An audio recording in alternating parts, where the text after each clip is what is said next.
തങ്ങൾ, കാരുണ്യത്തിന്റെ നിരകുടമായ ഹബീബ് തങ്ങൾ മുസ്ലിമെന്നോ അമുസ്ലിമെന്നോ നോക്കാതെ എല്ലാവരോടും സഹകരണവും സഹവർത്തിത്വവും സഹിഷ്ണുതാ മനോഭാവവുമാണ് വെച്ചു പുലർത്തിയത്.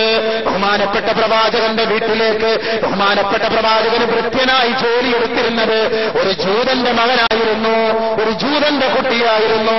ആ കുട്ടിയെ വേണ്ടവണ്ണം സ്വീകരിക്കുകയും ആദരിക്കുകയും ചെയ്തു മുഹമ്മദ് മുസ്തഫ തങ്ങൾ.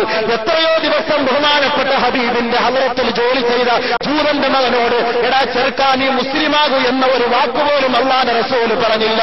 3 ദിവസക്കാലത്തോളം ഉമയ്യത്തിന്റെ കോട്ടകത്തലങ്ങളിൽ ജോലി ചെയ്ത സാധാരണനായ അവശനായ എത്യോപ്യക്കാരനായ കറുത്ത വർഗക്കാരനായ മുടിച്ചുരുണ്ടവനായ മൂക്ക് ചപ്പിയവനായ ബിലാൽ റളിയല്ലാഹു തആല അൻഹു ഇസ്ലാമിലേക്ക് കടന്നു വരുന്നതിന് മുമ്പ് ഉമയ്യത്തിന്റെ തൊഴുത്തിൽ, ഉമയ്യത്തിന്റെ കോട്ടകത്തളങ്ങളുടെ തൊഴുത്തിൽ അവിടുത്തെ ഒട്ടകത്തിലും അവിടുത്തെ കുതിരകളും കാഷ്ടിക്കുന്ന കാഷ്ടവും മൂത്രവും വൃത്തിയാക്കുകയും ആ ഒട്ടകത്തിന് കൊടുക്കാനുള്ള ആഹാരങ്ങൾ അരയ്ക്കുകയും ചെയ്ത പാപപ്പെട്ട ഒരു താഴ്ന്ന വർഗക്കാരനെ കണ്ടുകൊണ്ട് അല്ലാഹുവിന്റെ റസൂൽ കടന്നു പോവുകയാണ്.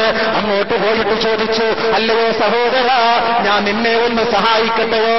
നീ വല്ലാണ്ട് ത്യാഗം സഹിക്കുന്നത് ഞാൻ കാണുന്നു, വല്ലാണ്ട് വേദന അനുഭവപ്പെടുന്നത് ഞാൻ കാണുന്നു, ഉറക്കം നിന്റെ കണ്ണിൽ നിറഞ്ഞു നിൽക്കുന്നതായി എനിക്ക് അനുഭവപ്പെടുന്നു. അതുകൊണ്ട് നീ ഒന്ന് ഉറങ്ങിക്കോ, ഞാൻ നിന്നെ സഹായിക്കാം. ബഹുമാനപ്പെട്ട പ്രവാചകന്റെ മുബാറക്കായ കൈ കൊണ്ടുപോയി ആട്ടുകല്ലിൽ പിടിച്ചുകൊണ്ട് പാവപ്പെട്ട ബിലാലിന്റെ കയ്യിൽ നിന്നത് വാങ്ങിയിട്ട് അല്ലാഹുവിന്റെ റസൂൽ അരച്ചു കൊടുക്കുകയാണ്. ബിലാല് ഉറക്കത്തിലാണ്. 1ാമത്തെ ദിവസം അല്ലാഹുവിന്റെ റസൂൽ എല്ലാം അരച്ചു വൃത്തിയാക്കി കൊടുത്തു വെച്ച് ബിലാലിനെ വിളിച്ചിട്ട് പറഞ്ഞു, സഹോദര ഞാൻ പോകട്ടെയോ സഹോദര? ബിലാൽ ചാടി എഴുന്നേറ്റ് വലിയ സന്തോഷമായി. ആഹാരിച്ചിട്ട് ഒരുപാട് നാളായി, വെള്ളം കുടിച്ചിട്ട് നാളുകളായി, വിശ്രമിച്ചിട്ട് നാളുകളായി, വിശ്രമമില്ല, ഉറക്കമില്ല. ഉമയ്യത്തിന്റെ കിങ്കരന്മാർ എന്നെ നോട്ടമിട്ടുകൊണ്ടിരിക്കുകയാണ്. വല്ല ജോലിയിൽ വല്ല താമസങ്ങളോ തടസ്സങ്ങളോ വന്നുപോയാൽ ഭീഷണി സ്വരത്തിലാണ് എന്നെ അവർ അഭിമുഖീകരിക്കുക. അതുകൊണ്ട് ബഹുമാനപ്പെട്ട പ്രവാചകൻ അനങ്ങാതെ ഇറങ്ങിപ്പോയി. 2ാമത്തെ ദിവസവും കടന്നു വന്നുകൊണ്ട് ബിലാലിനോട് പറഞ്ഞു, ബിലാലെ സഹോദര സഹായിക്കണ്ടയോ? അല്ലാഹുവിന്റെ റസൂൽ 2ാമത്തെ ദിവസവും ജോലി ചെയ്തു കൊടുത്തു. 3ാമത്തെ ദിവസവും ബിലാൽ റളിയല്ലാഹു അൻഹുവിന് ജോലി ചെയ്തു കൊടുത്ത് മടങ്ങാൻ സമയമായപ്പോ കറുത്ത വർഗക്കാരനായ എത്യോപ്യക്കാരനായ ബിലാൽ ലോകത്തിന്റെ പ്രവാചകന്റെ പരിശുദ്ധമായ മുബാറക്കായ കയ്യിൽ പിടിച്ചിട്ട് പറഞ്ഞു, 3 ദിവസം ആരും ചെയ്യാത്ത ജോലി അന്ന് വന്ന് എനിക്ക് ചെയ്തു തന്നല്ലോ. എത്രയെത്ര കുബേരന്മാർ, എത്രയെത്ര കോടീശ്വരന്മാർ, എത്രയെത്ര നാട്ടുകാർ എന്റെ മുന്നിലൂടെ നടന്നു പോകാറുണ്ട്. ഒരാൾ പോലും ഇന്നേ വരെ ഈ ഒരു നികൃഷ്ടമായ ജോലി ചെയ്യാൻ തയ്യാറായിട്ടില്ല. അങ്ങ് വന്ന് എന്നെ സഹായിച്ചു. 1 അല്ല 2 അല്ല 3 തവണ തന്നെ എന്നെ സഹായിച്ചു. ആരാണ് അങ്ങെന്നറിയാൻ ഞാൻ ആഗ്രഹിക്കുന്നു. ആ സമയത്താണ് അല്ലാഹുവിന്റെ റസൂൽ പറഞ്ഞത്, പാവപ്പെട്ടവന്റെ വിമോചനത്തിന് വേണ്ടി വന്നവനാണ് ഞാൻ, മർദ്ദിതർക്ക് വേണ്ടി മരിക്കാൻ വന്നവനാണ് ഞാൻ, അപകർക്ക് വേണ്ടി അവരാടാൻ വന്നവനാണ് ഞാൻ, സ്ത്രീകളുടെ സ്വത്തവകാശത്തിന് വേണ്ടി വാദിക്കാൻ വന്നവനാണ് ഞാൻ, കുഫ്രിയത്തിന്റെ കോട്ടകൊത്തളങ്ങളെ ഛിന്ന ഭിന്നമാക്കാൻ വന്നവനാണ് ഞാൻ.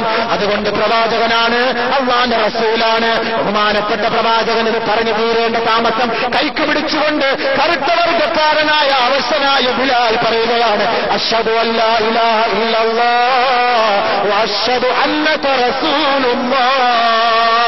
ഈ ഒരു പ്രത്യയ ശാസ്ത്രത്തിന്റെ ഉടമയാണ് ഞാൻ തിരക്ക് നടക്കുന്നത്. ഈ ഒരു പ്രസ്ഥാനത്തെയാണ് ഞാൻ ആഗ്രഹിക്കുന്നത്. സവർണന്റെ മുന്നിൽ അവർണന് സ്ഥാനമുണ്ടോ? പണ്ഡിതന്റെ മുന്നിൽ പാമരന് സ്ഥാനമുണ്ടോ? ധനാക്കന്മാരുടെ മുന്നിൽ ദരിദ്രന് സ്ഥാനമുണ്ടോ? സഹോദര, കോൺക്രീറ്റ് സൗധത്തിൽ അന്തി ഉറങ്ങുന്ന പണക്കാരന്റെ മുന്നിൽ ലക്ഷം വീട് കോളനിയിലോ പുറമ്പോക്കിലോ താമസിക്കുന്ന പാവപ്പെട്ടവന് വല്ല അവകാശവുമുണ്ടോ? സഹോദര, അവന്റെ കാര്യങ്ങളെക്കുറിച്ച് ചർച്ച ചെയ്യാൻ പാർലമെന്റില്ല, നിയമസഭകളില്ല, പഞ്ചായത്ത് ഓഫീസുകളില്ല. ഇത് ലോകത്ത് മുഴുവൻ ചർച്ചകൾ നടക്കുന്നത് സാമ്പത്തിക നയത്തെക്കുറിച്ചാണ്, സമ്പന്നന്മാരെ കുറിച്ചാണ്. അവരെ എങ്ങനെ വളർത്താൻ കഴിയും, അവരെ എങ്ങനെ പോറ്റിയെടുക്കാൻ കഴിയും, അവരുടെ സ്ഥാപനങ്ങൾ നഷ്ടം കൂടാതെ എങ്ങനെ നികത്താൻ കഴിയും. ഇതിനാണ് ഭയങ്കരമായ നട്ടുച്ചയിൽ വെയിലും കൊണ്ട് എല്ലാ 5 വർഷവും അവർക്ക് വേണ്ടി വോട്ട് കുത്തിയിട്ട് അവരെ നാം അധികാരത്തിന്റെ സോപാനത്തിലേക്ക് കടത്തിവിടുന്നത്. പാവപ്പെട്ടവനോട് വെള്ളം കുടിക്കാതെ ദിവസങ്ങളോളം കഴിഞ്ഞുകൂടുന്നു. അവൻ ഒരു നേരത്തെ ആഹാരം കഴിക്കാൻ വഴിയില്ലാതെ കഴിഞ്ഞുകൂടുന്നു. അവൻ ചായ തിളപ്പിച്ച് വെച്ചിട്ട് മധുരമിട്ട് ചായം കുടിക്കാൻ അവൻ ആഗ്രഹമുണ്ട്, പക്ഷേ കഴിയുന്നില്ല. ഇത്രത്തോളം വില കുതിച്ചുയരുന്ന ഈ കാലഘട്ടത്തിൽ ലക്ഷം വീട്ടിൽ കിടക്കുന്നവനെ കുറിച്ച് ചർച്ച ചെയ്യാൻ നമ്മുടെ പാർലമെന്റ് സന്നദ്ധമാണോ? ഇവിടുത്തെ നിയമസഭ സന്നദ്ധമാണോ? ഇവിടുത്തെ എംപിമാരോ എംഎൽഎമാരോ മന്ത്രിമാരോ ഭരണകൂടമോ സന്നദ്ധമാണോ? ഇല്ല ഇല്ല ഇല്ല എന്ന് മാത്രമല്ല, അവരെ ഒതുക്കാനുള്ള പരിശ്രമമാണ് നടത്തുന്നതെങ്കിൽ ആരുടെ മുന്നിലും നിലയുമില്ലാത്ത എത്യോപ്യക്കാരനായ കറുത്ത വർഗക്കാരനായ ബിലാലിനെ അല്ലാഹുവിന്റെ റസൂൽ സ്വീകരിച്ചുകൊണ്ട് ഉമയ്യത്തിന്റെ കോട്ടകൊത്തളങ്ങളിൽ നിന്ന് മോചിപ്പിച്ചുകൊണ്ട് ലോകം മുഴുവനും ഏതൊരു ദിക്കിലേക്ക് തിരിഞ്ഞു നിന്നുകൊണ്ടാണോ നമസ്കരിക്കുന്നത്, ആ കഅബയുടെ ഉദ്ഘാടന കർമ്മം നിർവഹിക്കാൻ കറുത്ത വർഗക്കാരനായ ബിലാലിന് അല്ലാഹുവിന്റെ റസൂൽ സ്ഥാനമാനം നൽകി.